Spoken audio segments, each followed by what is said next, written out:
Fala pessoal, sejam bem-vindos ao podcast do portal Fisiortopedia. Eu sou o Leandro Fukuzawa e serei o host do nosso canal.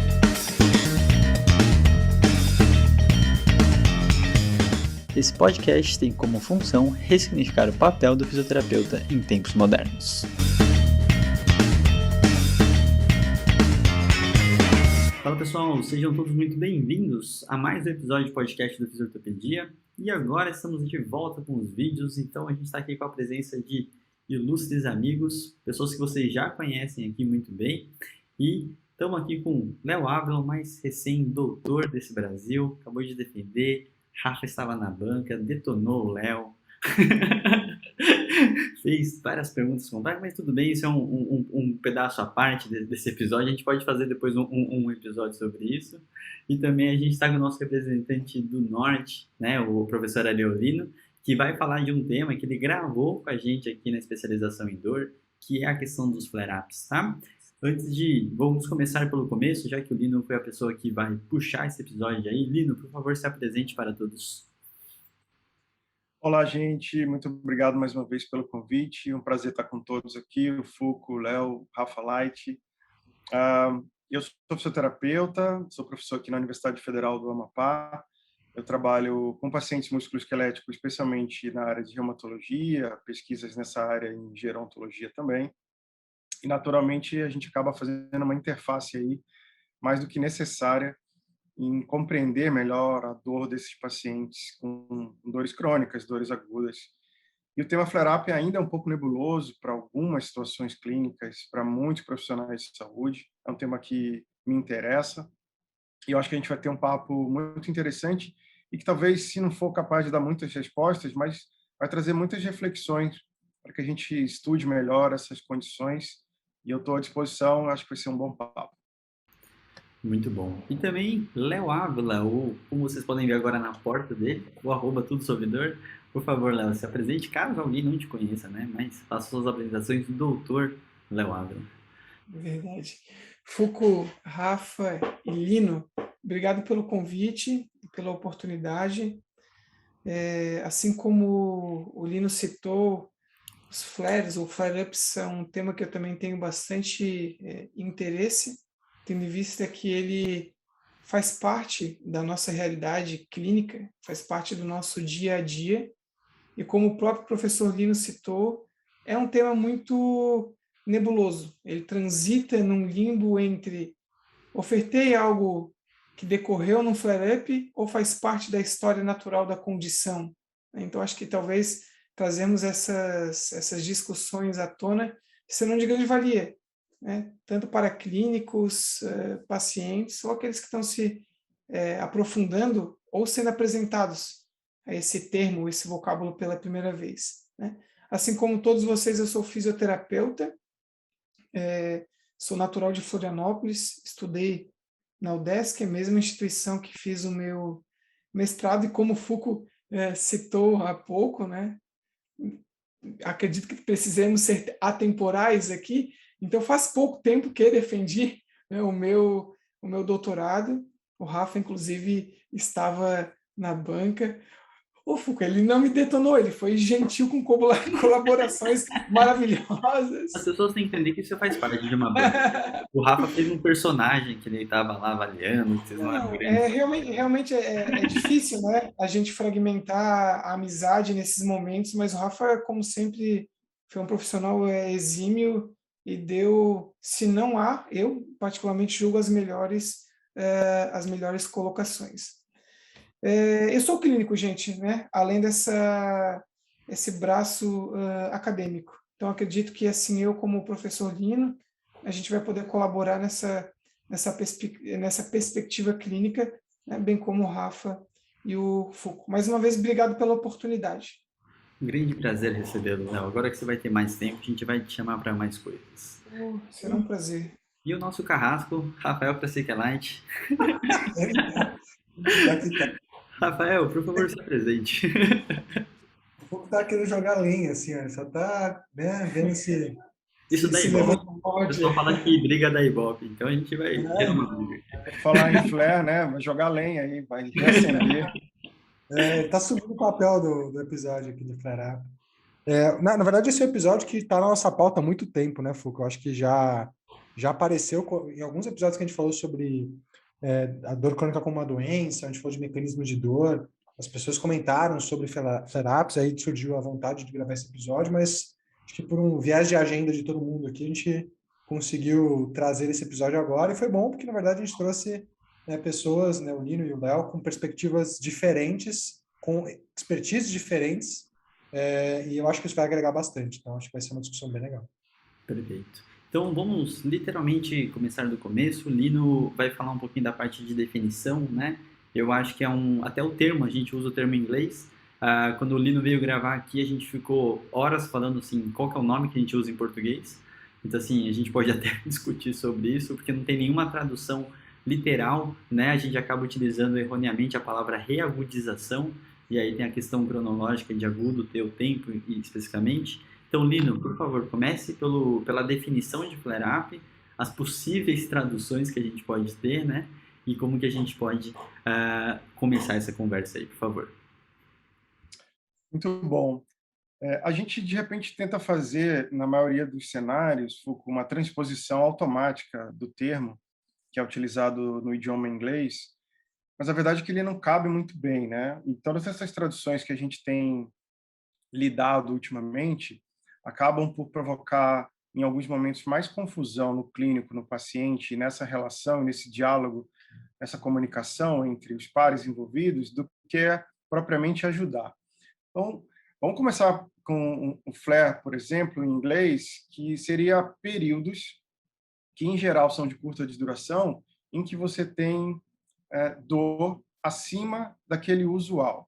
Você tem períodos de dor que fogem para mais do usual, que normalmente um paciente com dor crônica está acostumado a perceber. Existem algumas tentativas de tradução que, na verdade, até hoje a gente não conhece alguma muito adequada.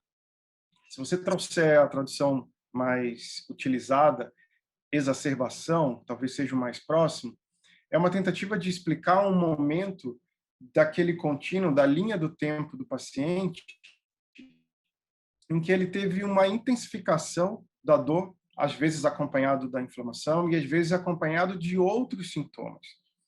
Quando você pergunta, então, para um paciente, em geral, ele acaba dando uma descrição acerca da qualidade daqueles sintomas que ele está percebendo. Se a gente pudesse resumir aqui esse momento de flare, um período ao longo da linha do tempo da condição do paciente em que ele tem uma piora. Em alguns textos científicos, inclusive, é um tema que uma tradução que eu gosto, que eu não gosto, na verdade, que é um passo para trás, um step back, como se o paciente piorasse. E você comentou, talvez uma das mais complexas e que eu acho que a gente deveria tomar muito cuidado em utilizar é a tal da reagudização ou agudização. Porque isso leva uma confusão ao clínico e ele começa a pensar que provavelmente esse paciente tem em alguma condição nova dor aguda, talvez por novo trauma, e aí começa a gerar mais confusão nesse clínico, o que eventualmente faz com que ele retroceda, inclusive, na forma como vinha conduzindo o tratamento. Então, é importante a gente colocar, desde já, que a condição de flare, dessa intensificação que acontece de períodos em períodos, para algumas condições com mais frequência, para outros com menos frequência, não tem uma relação direta com lesão de tecido, como a gente já sabe, e ela precisa ser interpretada com cuidado, que determinadas condições de doença inflamatória, por exemplo, esses períodos são recorrentes. E a gente vai debater nesse bate-papo aqui que isso pode eventualmente ser mais bem planejado pelo clínico e pelo paciente e levar isso em consideração na hora de conversar e dialogar com o nosso paciente. Legal. Puxando esse ponto, né, Lino, eu acho que um dos papéis desse episódio é normalizar esse processo, né? A gente entender mais o que está por trás disso, para a gente realmente dar uma abordagem adequada para o nosso paciente, e entender que dependendo do que for esse flare-up, né, ele também vai ser uma consequência de como já foi lidado com ele, e isso acaba podendo ter alguma repercussão mais negativa, se a gente pode dizer assim, né? Léo, por favor, se você quiser acrescentar alguma coisa relacionada à definição, fique super à vontade e a sua perspectiva de base para a gente começar essa conversa, por favor. Perfeito. Eu corroboro com as colocações do Lino, porém trago apenas uma definição que ela é, digamos, usual. É a forma como o Leonardo entende o flare-up. Nada que vá divergir do que o Lino citou há pouco. Inclusive, eu abri aqui na minha aba para ser bem literal na citação, né? Eu entendo o flare-up como um escape de dor de causa e duração variável.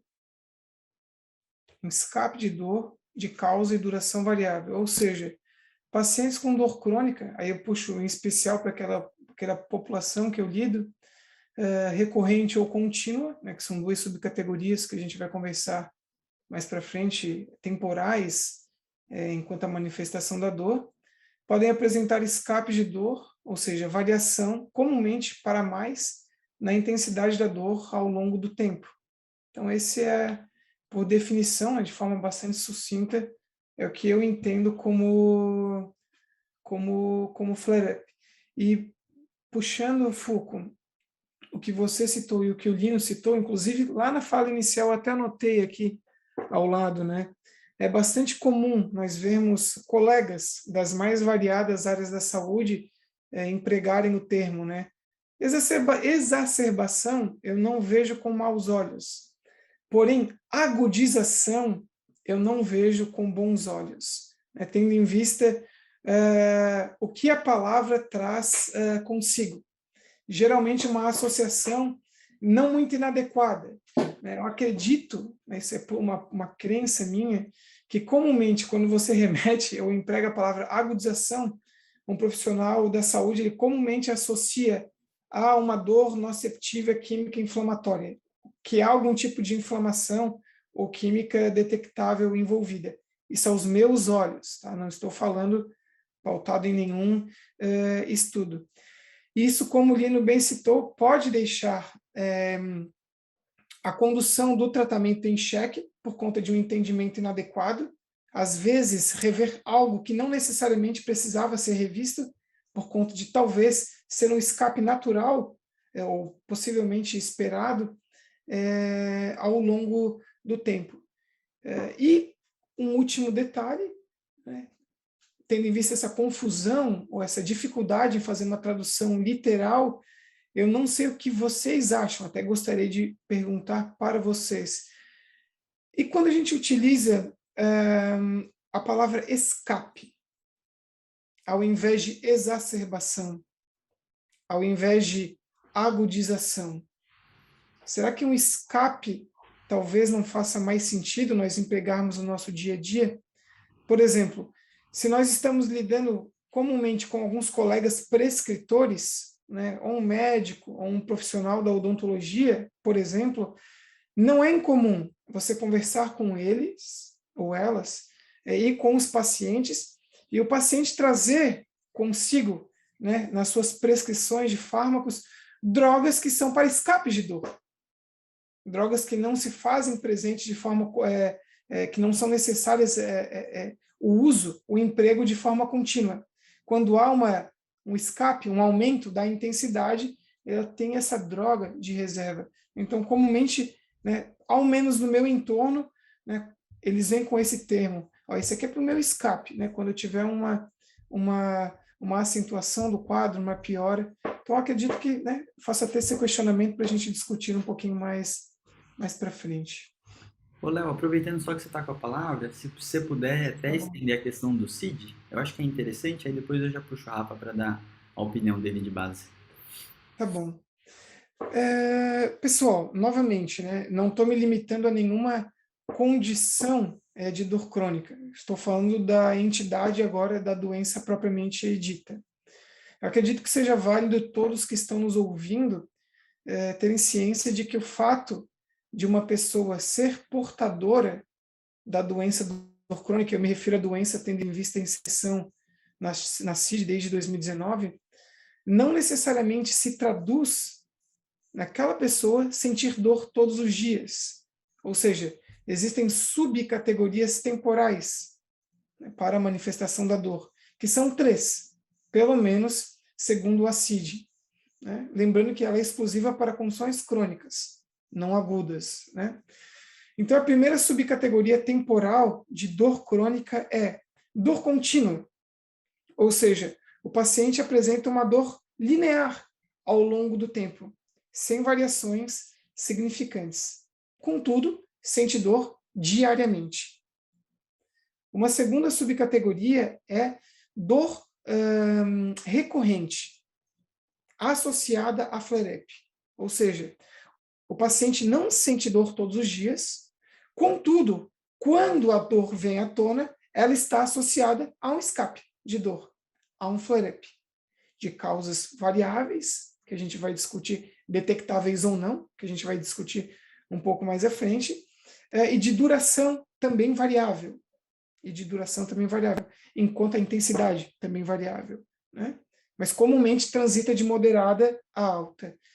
E, por fim, uma terceira subcategoria, que é a dor contínua mais flare-up, mais escape de dor. Ou seja, o nosso paciente sente dor todos os dias, só que uma dor que num baseline ela transita entre baixa a moderada e que durante um escape, um flare de dor, ela vai transitar de moderada a alta. Então são essas 3 subcategorias, Foucault, Rafa e Lino, temporais, que a CID propõe no paper número 1 dos 10 disponíveis em 2019. Maravilha, Léo, obrigado. Rafa, por favor, fala um começo aí pra gente embasar o assunto aí também. Eu acho que uma coisa que a gente está discutindo aqui antes do começar o episódio, que ajuda talvez a entender um pouco e gera confusão, é sobre o que a gente está falando. A gente está falando sobre dor ou a gente está falando sobre a condição, né? A dor pode ser uma doença, então, nesse sentido, mas a gente está falando de uma condição, uma doença de base. Que, por exemplo, eu tive a oportunidade de trabalhar como supervisor dos laboratórios de reumatologia aqui do HC por um tempo. E é muito comum entre reumatologistas e, enfim, né, nessa área, se discutir flare-ups da doença reumatológica que não necessariamente tem a ver com dor. Então, uma artrite reumatoide vai ter flare-ups, são momentos, por exemplo, onde vai ter uma atividade aumentada relacionada à doença, e não necessariamente eles estão falando sobre dor. Mas quando a gente fala de dor como uma doença, a gente está falando de flare-up de dor. Então, eu acho que é legal também trazer essa distinção, que o flare-up, ele pode, no caso, como o Léo colocou, a gente pode estar falando da dor como uma doença e discutindo o flare-up de dor, que é uma dor crônica primária, ou a gente pode estar discutindo uma dor crônica secundária associada com uma doença reumatológica e discutindo flare-ups da doença que podem ou não estar associados com flare-ups de dor.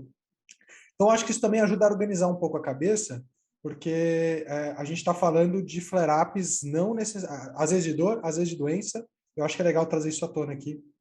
Até acho que o Lino pode me complementar um pouco nessa fala, né, porque ele tem uma base da reumato bem forte aí. Por favor, Lino. Muito legal. Concordo com o Léo, concordo com o Rafa. De repente, a gente fazendo essa organização fica mais fácil para conduzir o nosso bate-papo. Existe uma outra vertente, Rafa, Léo e Foucault, em que se usa demais a expressão flare para os estudos na área da saúde, que é o momento após a retirada do medicamento dos pacientes. Então, tem uma revisão sistemática do ano passado, e a maior parte dos estudos em que a expressão flare é utilizada não é essa do contexto que nós acabamos de colocar. É aquela agudização, o escape, que o professor Léo colocou bem, que acontece imediatamente após a retirada proposital e planejada de uso de medicamentos. Então, é muito comum que a gente também encontre essa expressão, para pontuar, e como o Rafa colocou, categorizando mais ou menos essas condições, a flare, tanto de dor como de doença, após o medicamento que eventualmente estava controlando, talvez, a atividade da doença de base ou dos sintomas dolorosos, como o Léo colocou bem. Então, de fato, é importante a gente, nesse início, colocar essas condições, porque a expressão ela também traz essa confusão agregada quando se tenta traduzir. No meio que eu estou mais acostumado a estudar e ler, da reumatologia, por exemplo, as duas definições são utilizadas. Então, você tem o flare inflamatório, em que você observa nitidamente um aumento da atividade inflamatória de um paciente com AR, por exemplo, como o Rafa citou, e que você tem lá um DAS28 extremamente alto, significa que a doença está em atividade, que é um outro termo bastante utilizado entre os dermatologistas. Atividade se contrapondo à remissão, né, o momento em que ela não está em tanta atividade, não está ali no nível mais basal. E essa atividade aumentada inflamatória, que pode inclusive ser medida com exames laboratoriais, pode ou não ser acompanhada de aumentos intensos da dor do paciente. Então, aí já é a primeira distinção. Então, você tem o flare de condições de doenças secundárias em que você tem aumento de atividade da doença, isso é comumente observado em doenças de base inflamatória, acompanhadas ou não de dor, e os casos em que você tem doenças não inflamatórias, como é o caso da osteoartrite, por exemplo, em que você tem um flare, e nesse momento a gente está se referindo ao aumento da dor, e que, olha que interessante, não está necessariamente acompanhado do aumento de atividade inflamatória. A gente também bateu um papo lá, eu e o Foucault, sobre isso, sobre essa questão de você superestimar um desfecho secundário que não é clinicamente importante, digamos assim, que é a inflamação.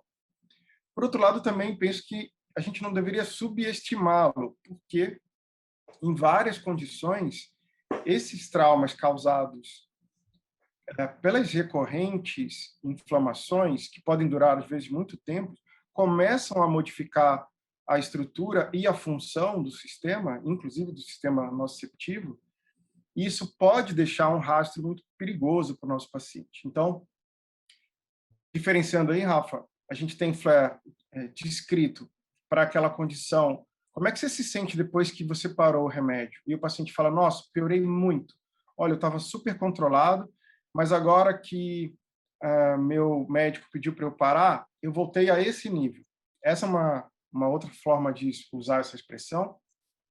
E as outras duas que a gente estava comentando. Um escape, como o Léo bem colocou, de dor, e que às vezes a gente pode identificar a causa ou não, e um flare puramente inflamatório, que nem sempre será acompanhado da condição dor. Muito bom. Até para complementar aqui, né, acho que até para puxar um pouco da importância dessa conversa, teve um tempo que eu escutei até em algumas aulas internacionais de como a causa da dor lombar, né, no caso, falando um pouco mais desse lado, é tão difícil da gente conseguir, ninguém estava descobrindo nada, até o grupo do Paul Rhodes tem uma linha muito forte de pesquisa relacionada ao flare-up, né, e eu vou aproveitar e falar dois estudos deles aqui, eu estou com a página aberta até para não falar besteira. Tem um estudo qualitativo da perspectiva do profissional em si, do paciente, perdão, em relação ao entendimento do que é esse flare-up, e ele fala um pouco dessa questão tanto do aumento da dor ou de alguma sensação desconfortável relacionada à tensão muscular, algum aumento de área e duração e sintomas, a redução da questão física, cognitiva e a parte funcional, e também da questão psicológica de forma negativa, né? Alguns fatores emocionais que acaba indo em direção ao segundo estudo que fala em relação ao impacto que o pessoal, que os pacientes sentem, né? Que está relacionado ao senso de incapacidade, a mudança de humor em relação a isso, o uso de estratégias de enfrentamento e o desentendimento sobre o problema acaba sendo impactos importantes que acabam potencializando toda a sensação do paciente. E eu acho que é um pouco disso que a gente também vai conversar agora, puxando um pouco do que é a definição, para depois agora entender o que a gente teria que abordar, entendendo esses impactos que acabam ocasionando, né? Tudo isso que a gente acabou conversando, obviamente que a nossa conversa com o nosso paciente não é necessariamente tão técnica em si, mas normalizar para entender em quais vertentes que a gente vai atuar, tá? E aí eu vou puxar para o Léo para falar assim, Léo, quando você tem esse paciente, o paciente está lá na sua rotina e você acaba vendo uma sensação né, um relato, uma queixa desse processo de flare-up, né? Quais são as primeiras questões que você acaba abordando com o seu paciente, né? Então, a gente já falou bastante desse entendimento, mas eu queria entender a sua passagem de conhecimento para o paciente em relação a essa questão clínica dele, porque, querendo ou não, são as primeiras abordagens que a gente vai fazer e possíveis estratégias. Pouco, essa é uma pergunta muito difícil. Que bom. Que é você. Não é verdade? É uma pergunta muito difícil. Que eu comentei uma coisa há pouco, eu vi que o professor Lino, ele prestou atenção em uma coisa que eu comentei e ele repetiu após, né? Muitas vezes, eu vou chamar de escape. Posso chamar de escape a partir daqui? Tá. Muitas vezes, quando o paciente apresenta um escape de dor, pessoal, ele não é de causa detectável. Por exemplo, talvez, Lino, me corrija se eu estiver errado, tá? Por favor. Talvez para a população que o Lino lide, pacientes reumatológicos, né, com AR, por exemplo, ele pode ter, ele tem um recurso, por exemplo, fazer um exame laboratorial para ver se existe um marcador que sinaliza uma exacerbação da condição.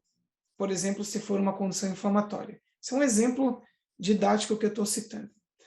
Às vezes, no meu dia a dia clínico, eu estou lidando com um paciente que tem uma dor crônica primária.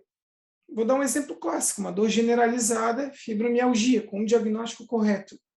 Ele não digamos assim, ambos são complexos.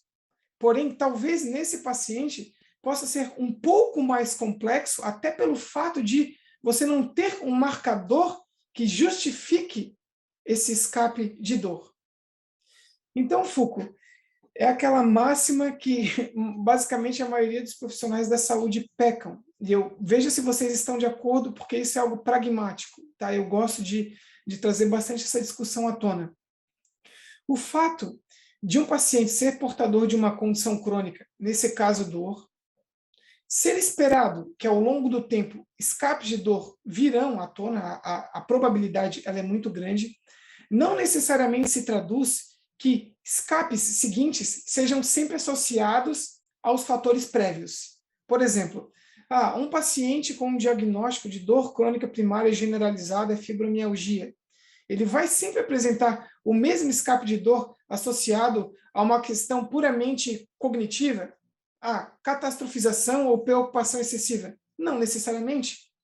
Um paciente com fibromialgia pode torcer um pé, quebrar um dedo, ter qualquer dor neuropática no dente por conta de uma fissura, uma cárie, pode ter qualquer dor de cabeça, não necessariamente sendo de condição primária, por uma condição, às vezes, secundária, cervicogênica. Então, a minha primeira sugestão, Foucault, antes de te responder é: todo flare-up cabe sentar e estudar, avaliar o paciente desde o seu último encontro. O que aconteceu de lá, né, desde o último encontro, por exemplo, há 45 dias atrás, até a presente data. Porque não necessariamente esse paciente que apresenta um padrão de flares ou de escapes será repetitivo. E comumente eu vejo esse comportamento, né, de alguns colegas se repetir, associar a condições prévias. E muitas vezes era uma condição puramente isolada, às vezes puramente nociceptiva. Lembrando que são organismos vivos que podem experimentar dor, oriunda de outras condições detectáveis. Né? Foucault, aí entra uma questão, né? O que pode, como agir? O que pode estar por trás? Eu vou trazer um pouco para a fisioterapia, pode ser? Eu acredito que para o nosso público. Acredito que seja válido investigar. A gente vai transitar do biológico, do psicológico ao social. Né? Do psicológico, investigar se existe ou não a presença de aspectos cognitivos mais evidentes, que podem estar mais evidentes naquele recorte de tempo, aspectos emocionais, aspectos comportamentais e aspectos sociais. Por que não, pensando em dor, investigar se naquele caso uma dor nociceptiva, lembrando que eu estou dando um exemplo hipotético de uma condição de dor crônica primária, que o mecanismo predominante é o nociplástico. Por que não, caso você tenha acendido a lâmpada da hipótese, né, ver se não tem uma condição nociceptiva predominando, pelas qualidades e características da dor, ou até mesmo uma condição neuropática. Então, aqui a gente já pensou em mecanismos distintos associados à gênese, outros mecanismos que não causam dor, mas que estão associados a flares cognitivos, emocionais, psicológicos e sociais. Por que não investigar uma alteração no sistema de movimento?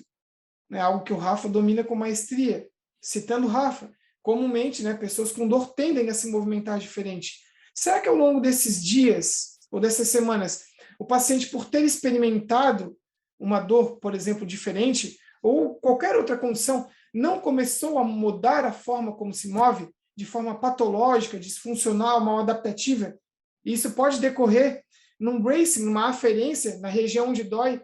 E que lembre, a musculatura pode ultrapassar uma zona aeróbia, entrar numa zona anaeróbia, ter mais hidrogênio na região, já é uma pessoa com um limiar de dor mais baixo, sinalizador por uma química nociceptiva que não é inflamatória?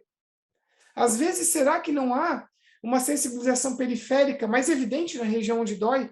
Ou por algum motivo houve uma exacerbação da sensibilização central, caso esse paciente já traga esse fenômeno patológico consigo, que a gente compartilha aqui, Os pacientes que eu atendo, assim como os pacientes que o Lino atendem, comumente apresentam algum nível de sensibilização central patológica, disfuncional, mal adaptativa.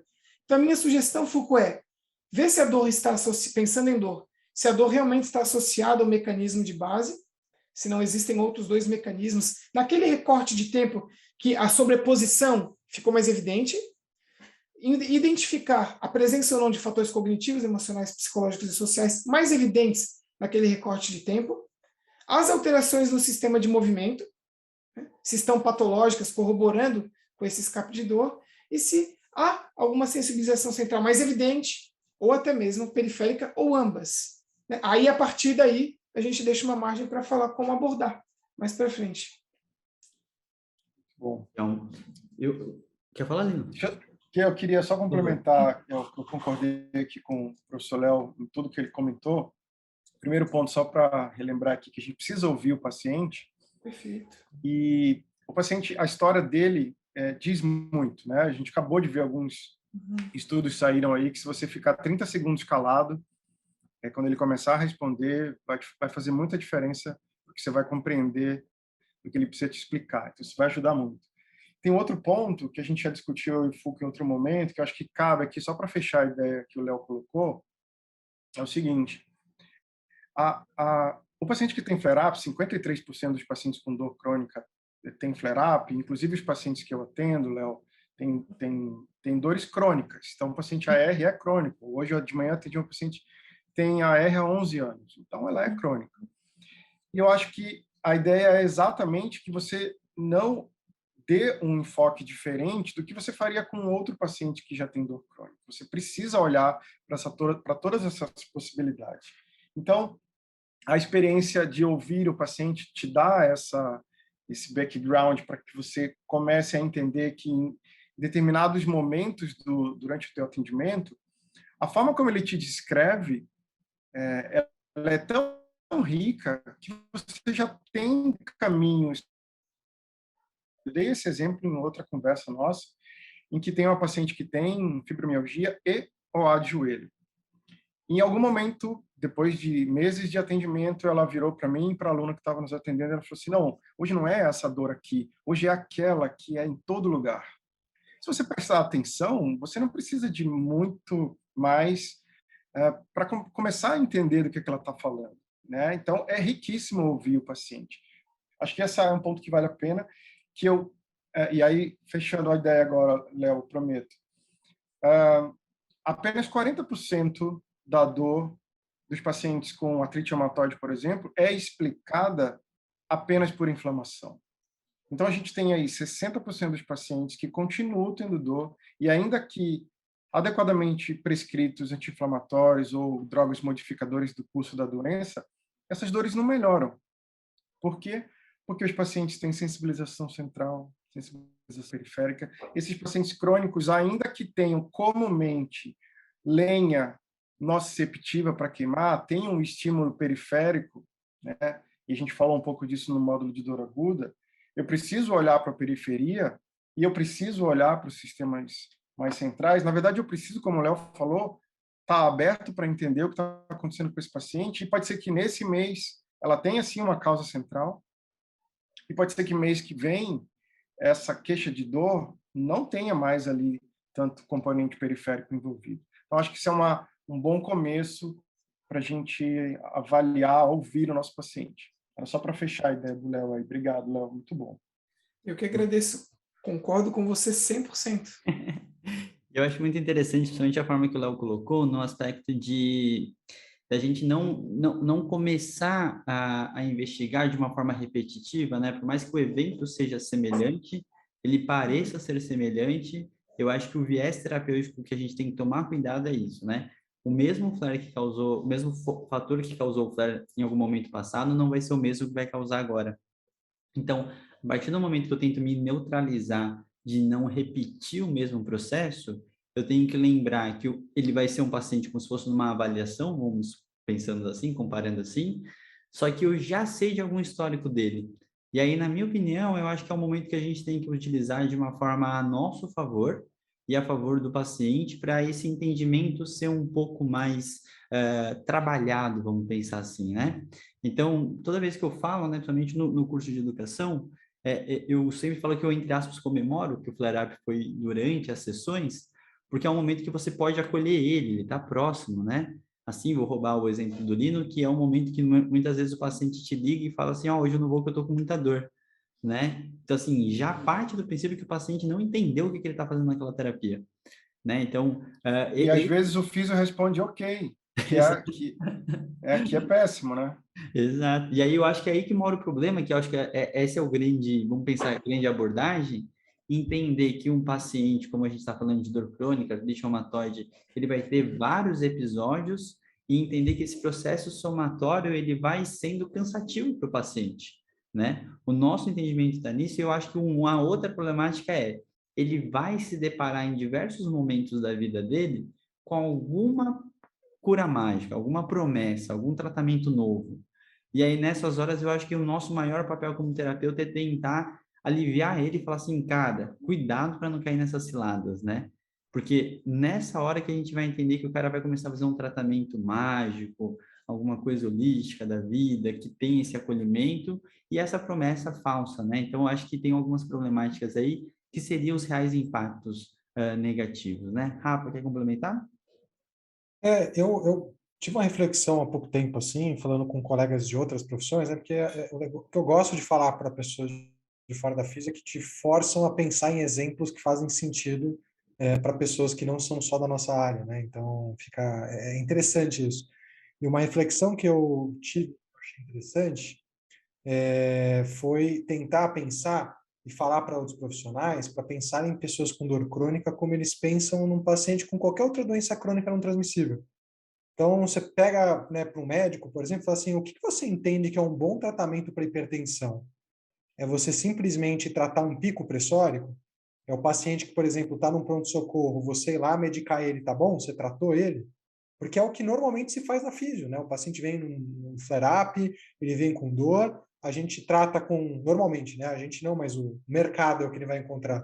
Profissionais que vão tentar zerar a dor dele ou gerar um alívio de dor, e depois que ele tem um alívio de dor, vão dar alta para ele.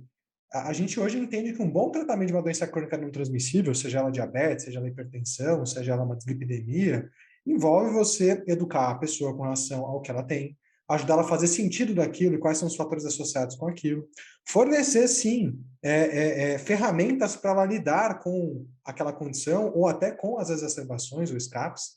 Né? Então, você vai dar uma insulina para um paciente, às vezes, e ele vai tomar aquela insulina, ou sempre, ou ele vai tomar no momento que ele tiver um pico glicêmico. Mas ele tá educado o tratamento de um paciente como esse é empoderá-lo para que ele possa lidar bem com aquela condição, inclusive com eventuais exacerbações ou escapes. E aí, hoje, eu gosto de olhar, e na verdade para mim faz todo sentido, e acho que a definição nos permite fazer esse extrapolamento, para as dores persistentes como doenças crônicas não transmissíveis.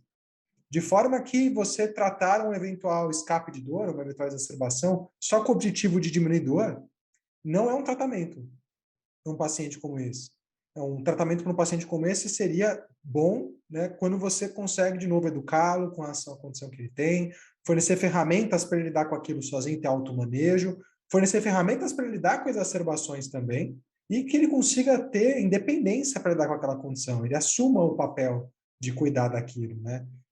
E aí acho que fica muito claro quando você fala de uma hipertensão, de um diabetes, porque ninguém vai falar que o tratamento de um diabético é ir na PS e dar insulina para cuidar de um pico de glicêmico e ponto. Está resolvido, tratamos, né? Seja do tipo 1 ou do tipo 2, ninguém vai falar isso. Então, eu entendo hoje como parte de uma boa reabilitação de um paciente com qualquer tipo de dor crônica, você empoderar o paciente ou trabalhar o flare-up, porque ele vai ter. A gente tava, né, eles falaram que as estatísticas, é muito provável que um paciente com dor aguda, inclusive, tenha novos quadros de dor, isso é muito provável. E é muito provável que um paciente com dor persistente tenha exacerbações. Então, assim, a gente tem que prepará-los para isso. Perfeito.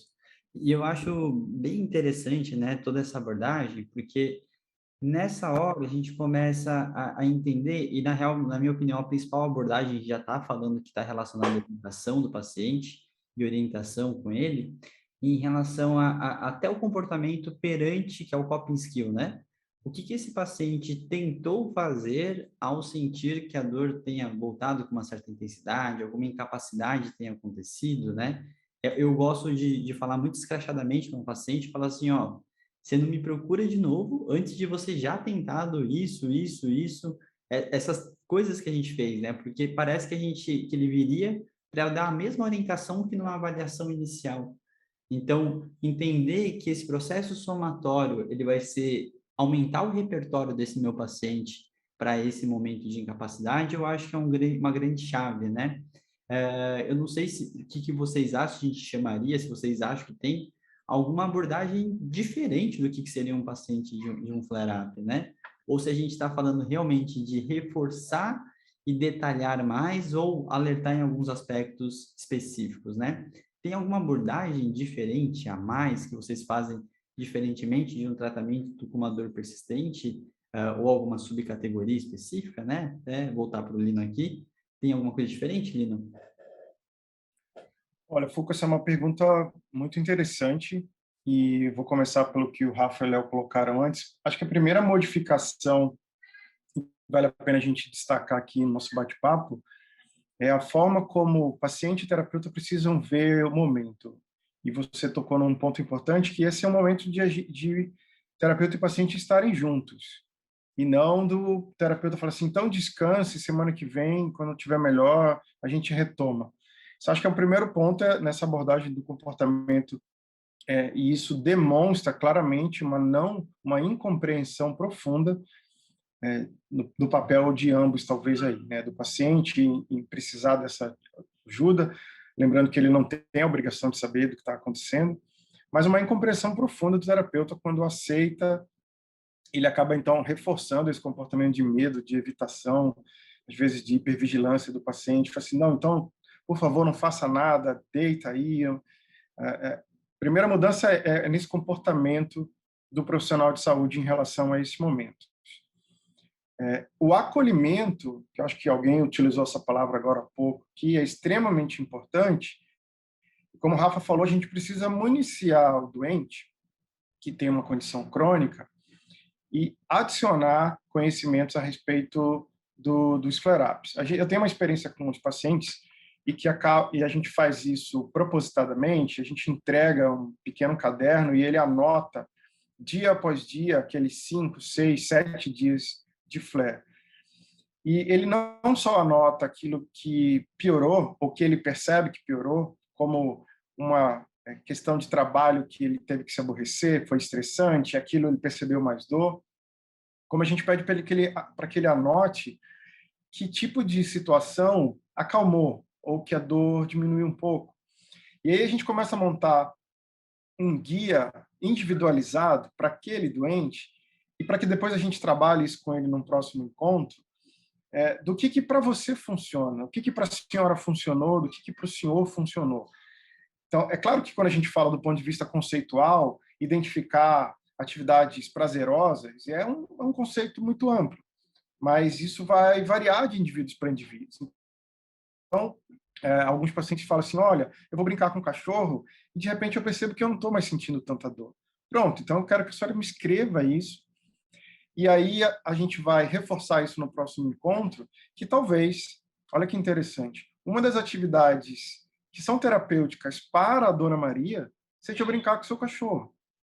Isso está dentro de um contexto psicológico, isso está dentro de um contexto social, de alguma maneira, e que a gente acaba adaptando para o nosso dia a dia. Isso, se você encontrar na literatura científica, vai estar lá claramente descrito a importância que é acolher o paciente. Mas eu confesso que, na prática do dia a dia, isso é muito pouco feito. O físio e outros profissionais de saúde, como o Rafa comentou, está mais preocupado em, bom, se eu baixar, a senhora chegar com 8 e chegar para 3, pode ir para casa, que a gente fez o que tinha que fazer, que era diminuir a dor.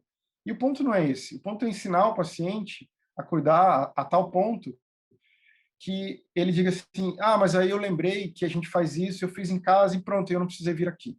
Acho que esse é o caminho. Uma parte, pelo menos, do caminho baseado na nossa experiência aqui. Nossa, muito interessante. É uma forma de sistematizar, né? Melhorar essa balança decisória e dar reforço na real positivo ao invés de só no negativo, né? Os positivos são tão ou mais importantes do que anotar qual é o gatilho que dispara, mas o que te acalma, o que te tornou melhor. A gente vai usar como pílulas terapêuticas essa descrição, né? Perfeito, perfeito. Léo, alguma especificidade na abordagem desse paciente? Ou a gente pode se dizer que se acaba abordando muito semelhante? A especificidade, Foucault, ela é associada ao caso, é relacionada ao caso, né? Bem como o professor Lino citou, aos meus olhos, um paciente bem informado ou bem educado tende a temer menos um flare-up e tende a ter um comportamento mais ativo, mais eficaz, né, acerca da condução do seu caso. Eu vou dar um exemplo pragmático para vocês, né?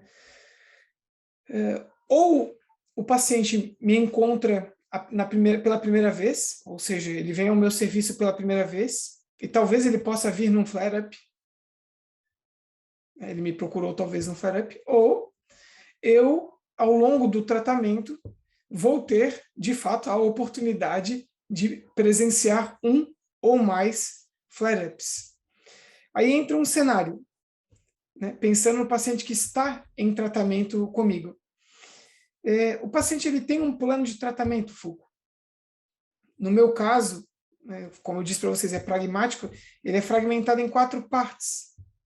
Existem movimentos específicos objetivando algum tipo de hipoalgesia, algum tipo de mudança num padrão mal adaptativo no sistema de movimento. Existe uma segunda parte que contempla exercícios gerais, físicos, lúdicos e prazerosos. Existe uma terceira etapa que contempla exercícios cognitivos, que envolvem mudanças comportamentais no dia a dia. E existe uma quarta etapa que eu chamo de recursos hipoálgicos e ou analgésicos. Eu ensino, por exemplo, o paciente a se automobilizar, a fazer uma autocorreção, caso seja um paciente responsível a uma eletroterapia e ele ensino ele a utilizar. Então, é um paciente que ele foi informado, não sei se ele foi educado, se mudou o comportamento, mas ele foi. E aí eu vou obter esse feedback já na presença de um flare-up, vou saber como ele atuou, como ele reagiu. Mas a especificidade, Foucault, ela é muito individual. Antes da gente entrar nessa gravação de hoje, eu estava atendendo uma paciente com 13 anos de dor em hemicorpo esquerdo, cervical, ombro, quadril e perna esquerda. Tá? Ela se deu a oportunidade de ter uma boa experiência com o que eu propus a ela no nosso primeiro encontro. E ela executou na íntegra aquilo ali. Evoluiu muito bem em 13 dias. Fiquei até um pouco surpreso. É um caso de longa data. Ela foi viajar, não conseguiu aderir, teve, né, eu não vou dizer um escape de dor, né? Ela teve uma leve recidiva, porque ela estava de dor 8, foi para 2, agora de 2 voltou para 4, ainda tem 50% de ganho, né? Contudo, no ato da avaliação hoje, né, no nosso reencontro, na terceira consulta, ela mesma tinha ciência. Né? O fato dela não ter dado sequência às atividades, né, como o Lino bem citou, eu chamo de fatores de alívio, Lino, e fatores de agravo. Né? Isso eu pergunto para o paciente na avaliação. O que você faz que alivia? O que você já detectou que agrava? O que agrava a gente tenta readequar, caso seja necessário, e o que alivia, caso não tenha mais malefícios do que benefícios, manter, ou até lapidar, aprimorar. E ela já tinha ciência do que pode gerar alívio. Qual foi a minha consulta com ela hoje, Foucault? E o feedback dela foi, eu queria essa consulta apenas para você me estimular de novo, porque eu já sei o que me ajudou. Eu quero voltar e retomar. Então eu falei, vamos fazer juntos. Online, tá? Ela é de São Paulo. Ela realizou juntos e eu não estou sentindo. Aí eu falei, o que falta para você aderir? Nada, vou começar. Então tá, vou vê-la. Hoje é dia 2, a gente marcou um retorno apenas para dia 1, dia 1º do mês que vem. Um mês. Porque necessita de autogerenciamento, autonomia, autoeficácia. Ela colocar em prática. É tempo dependente. Né? Diferentemente, não vou contar porque senão vou tomar muito tempo, do último caso que eu atendi hoje de manhã. Uma paciente também com um escape de dor significante, com diagnóstico correto de fibromialgia, que a condução já tomou um caminho completamente diferente. São perfis de pacientes. Sim. Existe uma diretriz, existe um norte a ser seguido, mas existem pacientes que, de alguma forma, talvez uma presença mais assídua, uma informação mais incisiva e menos convidativa são necessárias para alguns casos, que foi o caso dessa minha paciente hoje, no final da manhã. Então, não tem uma pílula mágica. A especificidade, ela reside no caso. No caso, ela reside. Mas não há uma pílula mágica geral, né?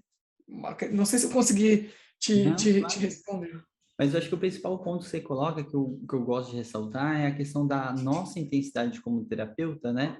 Ou como isso pode atingir o paciente. Então, se eu permitir que esse intervalo aconteça, muitas vezes a gente vê que o próprio terapeuta intensifica por causa desse processo do flare-up. E não é necessariamente necessário, real, né? Porque isso pode alimentar toda aquela crise que naquele momento ele precisa de um maior acolhimento, que não necessariamente não tem a ver com mais encontro. Né? E eu acho que isso é uma consequência negativa. Então, um paciente que a gente consegue conduzir, ele, independente desse estado dele, consegue espaçar cada vez mais, é um ótimo sinal, porque a gente está falando de uma condição que não tem um começo, meio e fim, né? Então, já conseguindo ressaltar isso, isso é muito importante, eu acho isso altamente relevante. Rafa, por favor, também falar algumas particularidades que alguém não tenha falado, né? E já direcionando um pouquinho para os caminhos finais aí do nosso episódio. Eu acho que eu sigo batendo nessa tecla. O nosso mindset ao tratar uma pessoa com uma doença crônica não transmissível, como é a dor, ou várias outras condições que a gente comentou aqui hoje, né, da reumato, ou qualquer outra condição que a gente possa pensar, envolve um mindset um pouco diferente do que aquele que a gente normalmente foi formado para ter. A gente normalmente foi formado para ter um mindset de um mecânico que vai achar as causas associadas a um problema, apertar o parafuso solto e corrigir o problema, né? Vai zerar a dor, vai corrigir o que está relacionado com aquele evento pela qual o paciente veio nos buscar ajuda. E eu acho que o que a gente está discutindo hoje é que um bom tratamento para isso envolve um mindset um pouco diferente. Envolve entender um pouco a pessoa no tempo, né? Entender a pessoa no tempo implica que muitas vezes você vai ter que ajudar ela, por exemplo, como o Léo falou, a dar ferramentas para que ela consiga lidar com pequenos escapes ou exacerbações, mesmo que aquilo não seja um tratamento efetivo, né, que não resolva a dor de alguém, mas ela pode ajudar a dar conforto no momento de exacerbação. Implica que a gente vai ter que, talvez, se posicionar e entender o que, apesar de terem tratamentos que são as Ferraris para aquela condição, o que encaixa na vida daquela pessoa. Afinal, não faz sentido eu pegar uma idosa de 90 anos que nunca fez exercício e querer propor uma intervenção de exercício aeróbio de intensidade moderada para a condição dela, que é o melhor que tem, mas ela não vai fazer. E nem vai continuar fazendo depois do seu consultório. Então, entender que o nosso papel vai além de tratar aquele momento de queixa aguda, implica que a gente tem que achar soluções junto com o paciente de longo prazo, né? Eu acho que isso muda um pouquinho a forma de enxergar o tratamento. Inclusive preparar o paciente, e olha que louco, né? Eu acho que a gente foi ensinado a entender que se o paciente voltar a ter dor, isso é ruim, eu fui um profissional ruim, não tratei ele bem. Mas quando você entende que isso é normal e faz parte do processo fisiológico dessas condições, na verdade você é um bom profissional se você preparou o paciente para ele ter uma exacerbação ou um escape. Então, eu vejo muito que isso exige uma certa ginástica mental por parte do profissional que atende uma pessoa com uma dor crônica, por exemplo, que é entender que teu objetivo não é zerador, que às vezes a história natural vai ser o mecanismo predominante, que você tem que preparar o paciente para a próxima queixa, né? A próxima exacerbação, o próximo escape que ele vai ter. Então, enfim, eu acho que essa é uma reflexão legal de se ter em cima do que a gente está falando aqui. Perfeito. Só para somar em relação a abordagens, eu acho que tem uma parte que é interessantíssima que é pensar, né? E a Ana Maria que bate muito nessa tecla, da gente saber que esse paciente vai ter alguma situação de crise, né? Principalmente paciente reumático, e você ter essa mínima de atividade diária para aquele momento, né? Então você não precisa cumprir o programa completo, entender que tem dias que realmente você não consegue fazer tudo que você tinha se permitido, e você fazer esse mínimo é o suficiente para você já estimular que não é um repouso exclusivamente, né? E saber se mesmo que seja um dia, 2 dias, nada algo permanente, no intuito da cura, né? Outra coisa que eu acho que é bem específico, a gente tem que explorar muito o tratamento prévio.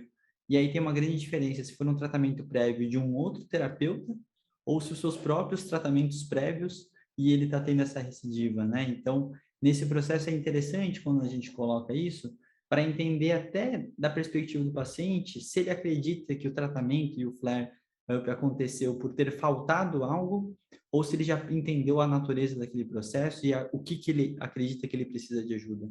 Então, eu acho que são alguns processos importantes, né? Mas, no geral, acho que o resumo geral, todo mundo falando, a grande questão é a nossa perspectiva e nosso entendimento como profissional, né? Então, eu acho que isso acaba facilitando e normalizando para o paciente, porque ele também está vendo um terapeuta que está tranquilo perante aquele flare-up, né? E não um terapeuta desesperado para tentar solucionar alguma coisa que não é solucionável e sim manejável, né? Então, dentro do processo é isso. Eu vou fazer uma rodada final aqui para todo mundo fazer um fechamento, tá? A gente estamos indo para o final. Começar para o Léo, eu acho que ele está querendo falar algo, ele está vendo as expressões. Então, Léo, por favor. Ô Foucault, eu gosto de trazer uma colocação à tona.